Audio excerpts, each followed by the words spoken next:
Recovering deleted messages on Paramount Plus can be a straightforward process if you follow the right steps. Here is how you can attempt to retrieve your lost messages. Step 1. Check the app as trash or deleted items. Look for trash or deleted items folder within the Paramount Plus app. Some apps keep deleted items for a certain period, allowing you to restore them easily. Step 2. Log into your account. Ensure you are logged into your Paramount Plus account on the device you are using.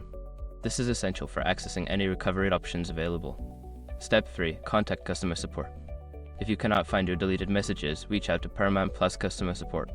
Provide them with details about the messages in your account to see if they can assist you in recovering them. Step 4. Check for backups. If you have backed up your device or the app data, check those backups. Restoring from a backup may help you retrieve deleted messages if they were included in a backup. Step 5. Review account activity. Look at your account activity or notifications. Sometimes, important messages may be summarized or noted in your account history, which could help you reconstruct the information you lost. If these steps do not lead to recovery, it may be challenging to retrieve deleted messages. Always consider backing up important information in the future to avoid similar issues.